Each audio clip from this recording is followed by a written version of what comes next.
Agora, 7 horas e 52 minutos, a gente vai continuar nesse assunto e agora vai falar muito sobre essa possível prisão, né? Que quase aconteceu lá ontem, com essa expectativa da defesa apresentar, a defesa do ex-presidente Jair Bolsonaro apresentar as suas explicações ao ministro Alexandre de Moraes. Ontem poderia acontecer um flagrante e o ministro podia entender dessa forma e pedir a prisão. Agora a gente está nesse momento aguardando a resposta do ministro Alexandre de Moraes e, claro, pode acontecer uma prisão, como pode não, né? Assim como o Fábio Serapião já trouxe essa análise de que aparentemente não vai acontecer, mas eu converso agora com a professora de Direito da FGV do Rio de Janeiro, a Maíra Fernandes, e também com o advogado constitucionalista, o Valber Agra, que a gente conversa bastante aqui, principalmente sobre esses casos de Jair Bolsonaro, e os dois vão nos ajudar a entender juridicamente essa situação do ex-presidente. Muito bom dia, Maíra, e também bom dia, Valber. Bom dia. Bom dia, Natália. Prazer estar aqui. Maíra, vou começar contigo, mas eu acho que a pergunta pode valer para os dois, né? A gente pode esperar...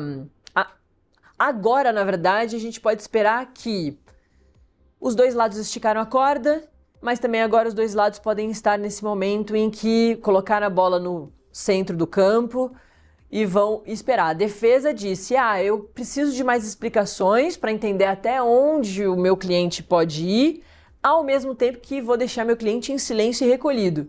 Então a gente pode aguardar, de repente, com mais serenidade esse momento, Maíra, ou não? Não dá para saber, tudo pode acontecer, tudo pode continuar acontecendo a qualquer momento.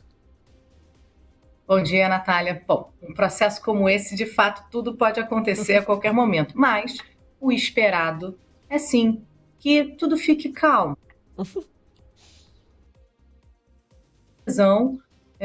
Nesse momento, uma prisão preventiva. Porque, de fato, a defesa está correta quando diz que precisa de mais explicações em relação a este ponto específico da proibição de utilização das redes sociais. Veja, é uma linha na decisão, né? Proibição de utilização das redes sociais diretamente ou por terceiros. Não é uma previsão nova. Tá? Então, tem gente que acha que está sendo pela primeira vez deferida esse tipo de proibição contra o Bolsonaro. Não é, já teve essa proibição para Roberto Jefferson, para vários blogueiros, enfim, isso não é uma exclusividade, o STJ já tem decisão nesse sentido, o STF. Agora, nesse caso, de fato, faltou um adicional ali, né? Que tipo de manifestação pode gerar uma prisão preventiva? Está certa a defesa ao questionar, por exemplo, sobre entrevistas, porque, a rigor, uma entrevista para a imprensa, se ele marca uma coletiva de imprensa, se ele marca uma entrevista para falar do seu processo, né, não é para atacar instituições, né, não é para... Isso, sem dúvida alguma, ele estaria cometendo um crime, né, que é justamente o que ele está sendo acusado naquela ação principal. Né? Mas, por exemplo, se ele marca para poder fazer a sua defesa, né, isso não estaria garantido constitucionalmente? Eu entendo que sim. Né? É preciso ver que, nesse caso do Bolsonaro, ele tem uma especificidade em relação a outros, né, que é o fato de que o Bolsonaro responde naquela ação principal, na ação da tentativa de golpe, justamente também por utilizar as redes sociais para a prática do que a Procuradoria considera como crime. Né? Quando ele responde por uma tentativa de golpe, a Procuradoria diz que foram vários atos, né, numa preparação dessa tentativa de golpe, e que dentre esses atos estaria a utilização das redes sociais para incitar o ódio, para divulgar fake news. Então isso está no cerne da acusação que ele está respondendo. Né? Então não é uma utilização de rede social qualquer, né? Não é uma pessoa qualquer sendo proibida de utilizar as redes sociais, entende? Agora, de fato, justamente por isso, precisaria ficar mais claro o que seria essa proibição de utilização de redes sociais, especialmente no ponto por terceiros. Né? Então, são terceiros previamente combinados, né, previamente solicitados por ele, né, se um aliado de partido publica, né, estaria configurado, né, a proibição que o ministro Alexandre de Moraes, né, justamente impôs ali como sendo possível da prisão preventiva. Ok. Agora, e se for uma pessoa aleatória, que ele não sabe, que ele não faz ideia, e se for um jornalista? Então, de fato, acho que faz sentido a defesa pedir uma explicação sobre esse ponto e a decisão pode ser mais clara nesse aspecto. Até porque todas as outras previsões, elas estão na lei. Todo mundo conhece, né? O artigo 319, né, traz ali tudo, não tem nenhuma novidade ali. As medidas cautelares, elas estão previstas em lei desde 2011, né? Monitoramento eletrônico, proibição de falar com outras pessoas. As pessoas falam assim, mas ele vai deixar de falar com o filho. Mas o filho está no cerne da acusação, né? O filho é justamente réu nessa acusação de coação no curso do processo. Então, ele não é um parente qualquer, né? Ele não está proibindo de falar com uma outra pessoa da família que não tem nenhuma relação com o fato. Esse tipo de proibição de contato com pessoas envolvidas no processo já existe também há muito tempo. Então, todas as outras previsões estão muito claras. Agora, esta realmente requer uma explicação maior. A sensação que dá é que o ministro Alexandre de Moraes está fazendo de tudo para evitar a prisão antes da sentença e que, em alguma medida, Bolsonaro fez de tudo até agora para afrontar, né, quase como pedindo para ser preso. É a sensação que dá para quem assiste aqui de fora. Mas acredito que agora os advogados dele tenham dito, olha, é melhor aguardar e talvez ele siga as orientações dos advogados. Lembrando que nem sempre ele o faz, né? Mas o esperado, sim, é que ele espere a decisão do Alexandre de Moraes. Né? E na semana passada, na sexta-feira, logo depois dele colocar a tornozeleira eletrônica, tudo bem, ele estava começando a passar por aquela situação. Mas os jornalistas, os nossos repórteres, pediram para que o ex-presidente, mostrasse a tornozeleira eletrônica.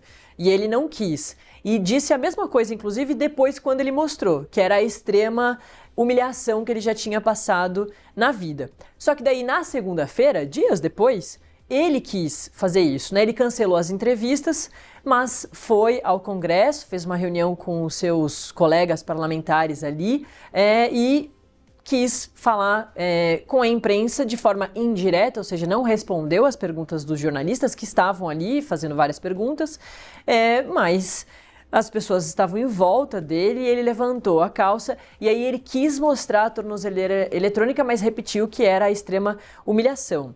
Valber, eu queria perguntar sobre o seu entendimento de que, mesmo sem ter a prisão, inclusive porque já tem esse entendimento de que talvez, se ele for preso, ele deve ficar em prisão domiciliar, por causa das doenças, enfim, da situação de saúde dele, mas se para você, doutor, ele já está, de certa forma, né, tem esse entendimento, né, a direita vem falando isso, que ele já está preso, porque ele está com a tornozeleira eletrônica, ele não pode sair, ele não pode falar com o filho, ele não pode dar entrevista, se já tem, né, essa questão de certa forma, ou de forma indireta, ele está ali numa prisão domiciliar. Não concordo com essa afirmação. Ele somente pode ser preso depois do trânsito em julgado. Ele não é. Essas medidas cautelares não significam uma antecipação de pena, não, muito pelo contrário. A professora Maíra disse de forma bem percussiente que essas são medidas para impedir que ele estove o funcionamento da justiça. Veja, essas medidas não foram pautadas do nada. Elas foram feitas, direcionadas por uma questão muito clara. Há uma tentativa de coação em relação à justiça. Há uma tentativa muito direta, muito pulsante de obstrução judicial. Essa chantagem feita com Trump teve um direcionamento muito claro. Ou seja, não foi tergiversado. Trump disse de forma muito clara que ele estava sendo perseguido, quando, na verdade, nós temos um país onde está sendo garantido a ele contraditório, ampla defesa, devido processo legal. Todas as garantias processuais, constitucionais, está sendo a ele pautado. Agora, ele não pode, e veja, eu não achei que a questão havia uma obscuridade em relação a cautelar, não.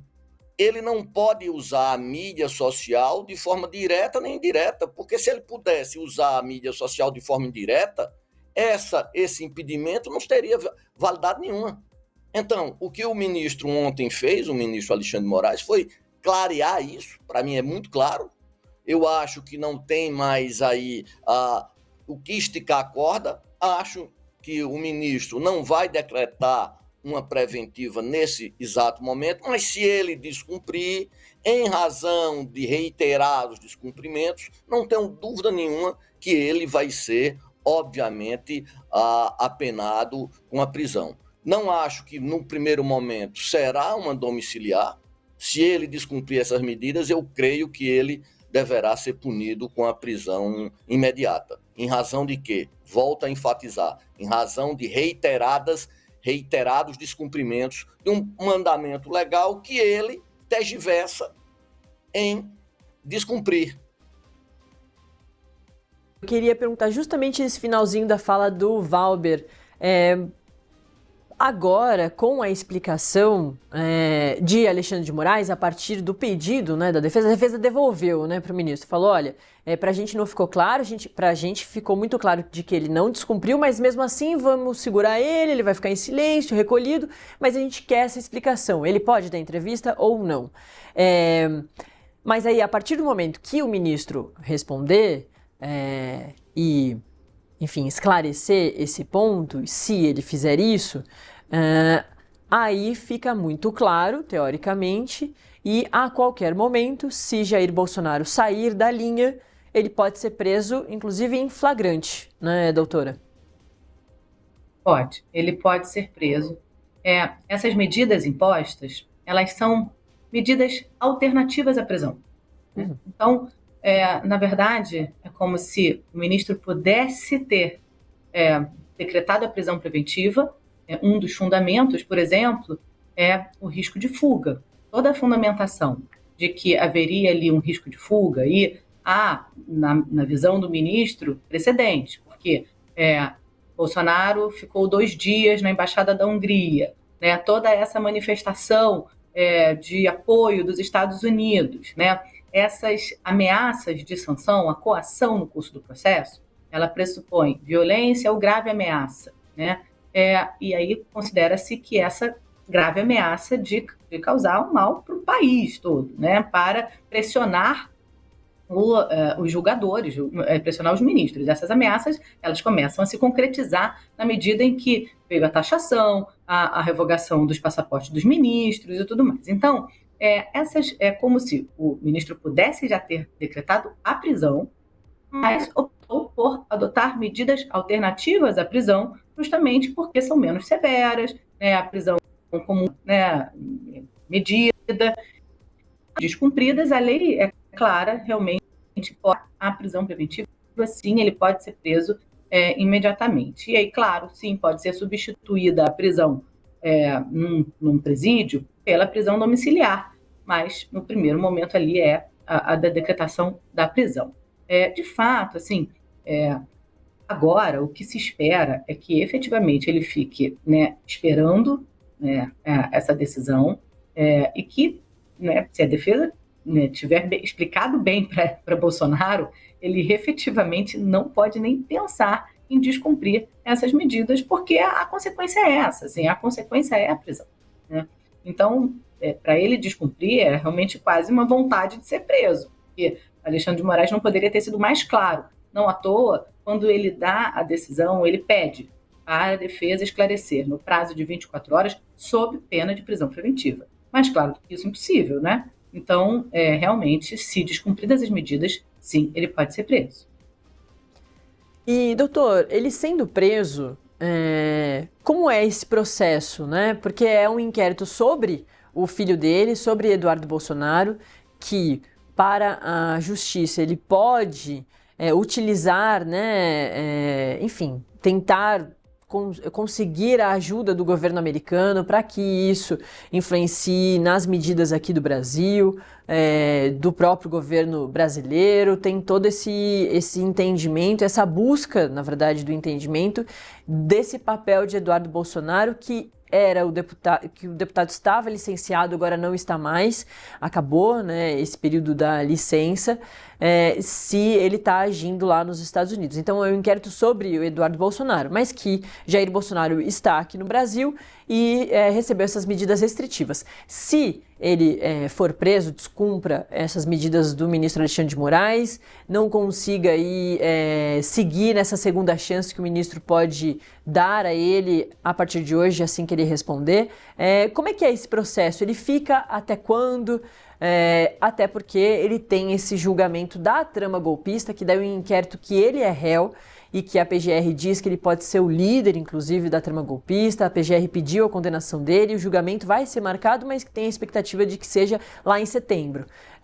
Como é que é esse processo se ele for preso aí nesse inquérito que é do filho dele?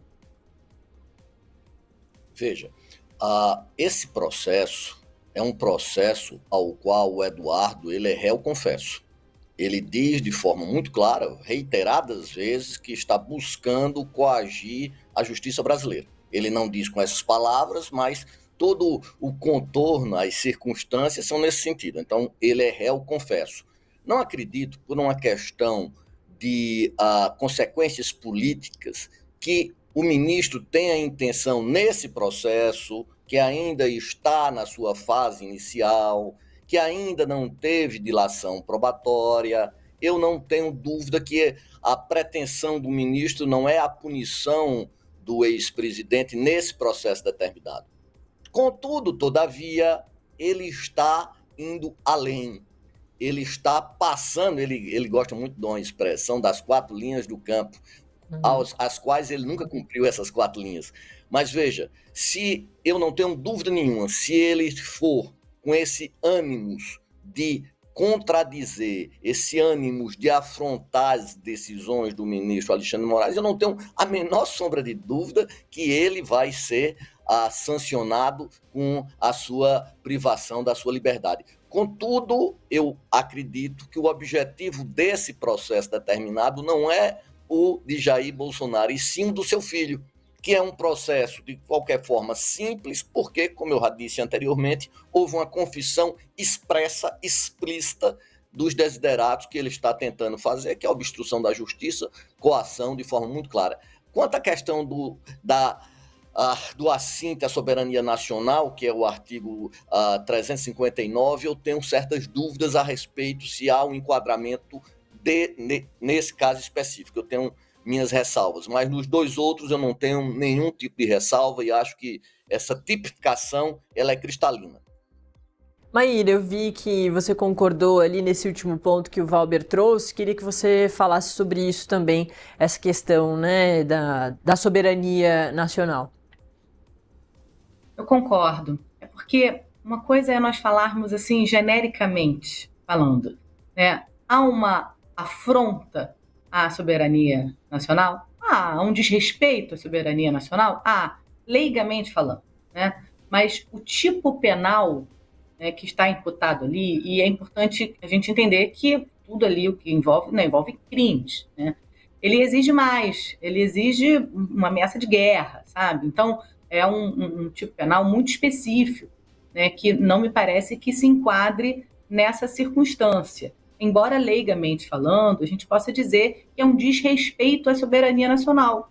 É um desrespeito, mas não necessariamente o crime que está sendo imputado, né? Então, as previsões legais, elas são sempre muito específicas, muito taxativas. Agora, de fato, uma tentativa de coação no curso do processo, ela é mais fácil de enquadrar, porque existe o processo que versa sobre a tentativa de golpe de Estado, a tentativa de abolição do Estado Democrático de Direito, né? E no curso desse processo, ainda pendente de sentença, vem Eduardo Bolsonaro e faz esse tanto de ameaças, né, que começam, inclusive, a se concretizar, né? E, de fato, concordo, uma ameaça confessa, né? Ele faz questão de pegar os louros disso para si, porque ele poderia dizer, olha, não, eu falei com o presidente dos Estados Unidos, mas eu não queria que chegasse a esse ponto. Mas não é isso que ele faz, né? Ele deixa claro que o mérito daquelas medidas é dele, né? Então, ali sim, numa tentativa de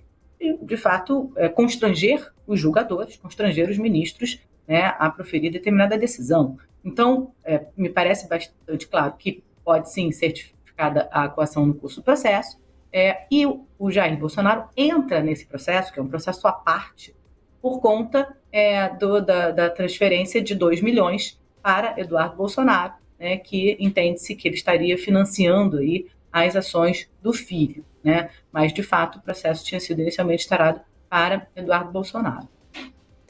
E, Valber, tem essa questão do Eduardo Bolsonaro, da perda de mandato, ele já diz que não vai voltar dos Estados Unidos, não vai voltar por enquanto ao Brasil. Ele, inclusive, usa a justificativa de que se ele pisar no Brasil, ele vai ser preso.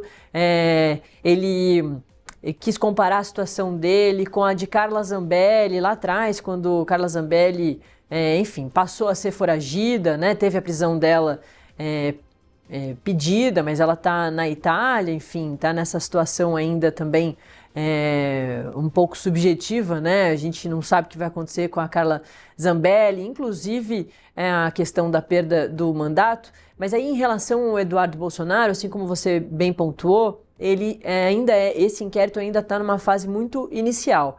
Mas Eduardo Bolsonaro é um dos nomes estudados pela direita para ser o substituto do seu pai, Jair Bolsonaro, inelegível até 2030, e que, inclusive, a situação pode até se agravar caso ele seja condenado lá no julgamento da trama golpista, a situação de Jair Bolsonaro. Mas aí, em relação ao Eduardo Bolsonaro, ele pode perder o mandato, ele pode ter essa prisão também lá na frente, sendo pedida, ordenada, e a gente pode não ver o Eduardo Bolsonaro sendo esse possível candidato lá em 2026. É claro, são vários exercícios aqui de pensar no futuro muito lá na frente, mas é que a política está sempre muito pensando, claro, nas eleições de 2026. A gente vive esse momento muito emblemático, que é das movimentações da direita e da esquerda já pensando lá nas eleições federais de 2026. Vamos lá, vamos separar o caso da Zambelli com o caso do Eduardo. A Zambelli foi condenada numa sentença penal, que, ao que me consta, também foi transitada em julgado. Então, pelo artigo 55 da Constituição, é competência da mesa da Câmara, ela é uma parlamentar, ela é deputada federal por São Paulo, cabe a decisão lá pelo artigo 55, parágrafo 3º. Cabe a essa decisão, que depois dessa decisão da mesa da Câmara, ela perde o seu mandato. O caso do Eduardo é diferente, porque não há uma decisão transitada em julgado. Então, ele pode perder o mandato por outras razões. Que razão seria essa? Primeiro, no meu entender, falta de decoro parlamentar. Como a professora Maíra bem explicou, não há um enquadramento no crime de atentado à soberania nacional, mas é uma falta de decoro do parlamentar, já que aí é uma tipificação aberta, não há uma limitação dele ser condenado, porque ele está atentando contra os interesses nacionais de forma muito clara. 50% de taxação é uma sanção muito forte, mais forte, inclusive, do que a que está sendo feita para o México ou para o Canadá. Então, para mim, não há nenhuma sombra de dúvidas. Então, ele pode ser enquadrado a isso. Claro que falta uma decisão política, condição política desse processo avançar lá na Câmara dos Deputados. Mas uma segunda possibilidade, e essa é muito mais objetiva, é se ele faltar 1/3 das sessões parlamentares. Se ele faltar 1/3 das sessões parlamentares, aí é inexorável que aí ele perca o mandato. Tanto é assim que hoje vocês do Metrópolis noticiaram em 2 colunistas que havia possibilidade, inclusive, de ele ser convocado para ser secretário do governo de São Paulo, do governo de Santa Catarina ou do governo do Rio de Janeiro, apesar de que ele é deputado por São Paulo, e se ele fosse secretário por outros estados, já seria um contrassenso. Mas eu acho que o contrassenso maior não é isso. É porque mesmo que ele seja convocado, isso se configura um abuso de poder da modalidade de desvio. Como é que alguém vai ser secretário quando ele está morando nos Estados Unidos com a finalidade muito clara, que é de macumunar-se, é de atentar contra os interesses brasileiros. Então, eu acho que a questão do deputado Eduardo Bolsonaro é bem mais grave do que nós podemos supor. Eu acho que não vai ter como ele se livrar dessa sanção, qual seja a de perda do mandato, mesmo que ele seja convocado para ser ministro, secretário de qualquer um dos estados da federação. Maíra, quer adicionar mais algum ponto? Não, eu concordo, ele precisa apresentar defesa neste processo. Não sei se todos os ouvintes entenderam que é um processo à parte do processo da trama golpista, especificamente, né, para apurar esses crimes supostamente praticados por Eduardo Bolsonaro. Então, ele precisa apresentar defesa e, de fato, fica difícil, né, pensar, né, como a defesa, né, conseguirá êxito nesse processo, considerando que o próprio Eduardo Bolsonaro faz questão de dizer que foi ele que praticou aqueles atos. Então, ele não esconde a responsabilidade pela taxação, pela revogação de vistos, né, por tudo que ele, né, considera que ele está incumbido de fazer o Brasil ser sancionado, ser punido, caso as decisões contra o seu pai sejam mantidas ou sejam proferidas. Então, de fato, né, é uma defesa difícil, né, e este é um processo que está em tramitação. Então, acho que a situação de Eduardo Bolsonaro, de fato, é delicada, né, juridicamente falando, e ainda tem a questão política. Valber, quer adicionar mais algum ponto? Eu não queria ser o advogado do Eduardo nessa fase histórica, porque como ele é um réu, confesso, para que você faça alquimias jurídicas, malabarismos jurídicos, é um tanto quanto difícil, mas eu acho que os advogados são muito capazes, mas há limite. E o que é o limite? São as circunstâncias fáticas, e essas circunstâncias fáticas, elas são inexcedíveis, infelizmente ou felizmente, quem sabe. Olha, quem aprende... Diga, pode falar, Maíra. É claro que em todo o processo existem as questões técnicas, né, Valber? Então, assim, provavelmente os advogados vão poder discutir os tipos penais que estão sendo impostos, para dizer, por exemplo, que aquilo não é uma coação no curso do processo, ou não é um atentado à soberania, e por aí vai, né? Se me permite, eu queria só fazer um acréscimo, assim, de explicar como é que está agora a tramitação da ação golpista, porque o foco acabou voltando, né, da imprensa, de tudo, das notícias, para essa outra ação, e aí muita gente não está conseguindo entender, mas e agora? É aquela, o que aconteceu com aquela ação? Justamente porque são duas, então talvez valha a pena aproveitar aqui o nosso debate para poder explicar a fase da ação principal que responde Jair Bolsonaro, nesse primeiro núcleo, né, a 7 réus. A Procuradoria Regional da República, né, o Ministério Público, apresentou alegações finais de mais de 500 páginas, pedindo a condenação de todos os acusados naquele primeiro núcleo por todos os crimes. O Ministério Público ele é o acusador, mas ele também é o fiscal da lei. Então, ele, em tese, poderia pedir a absolvição de alguns ou pedir a absolvição de alguns crimes, mas ele pediu a condenação de todos em todos os crimes, né, fundamentando lá nas provas que foram produzidas durante a instrução. Então, ele mantém integralmente as acusações da denúncia. E aí, agora, o que acontece? Muita gente está perguntando. Agora vem um momento de apresentação de alegações finais pelas defesas. Então, todas as defesas vão tentar rebater aqueles argumentos do Ministério Público. Depois vem uma fase de sustentações orais dos advogados, das defesas, porque esse processo está tramitando no Supremo, né, por conta dos acusados. E aí, depois disso, sim, a sentença.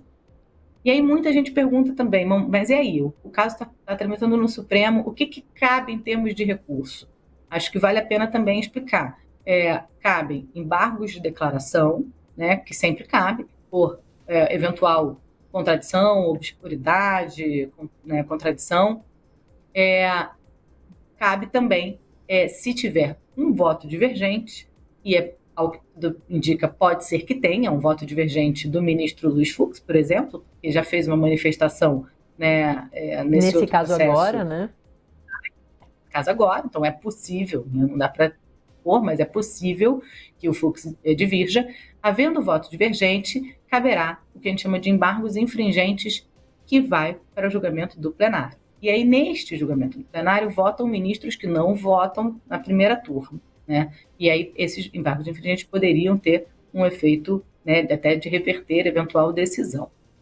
A previsão é de que isso se conclua rápido, né, Valber? Assim, acho que tudo indica que o STF está, né, fazendo tudo muito veloz para que isso seja concluído até o fim do ano, sem dúvida alguma.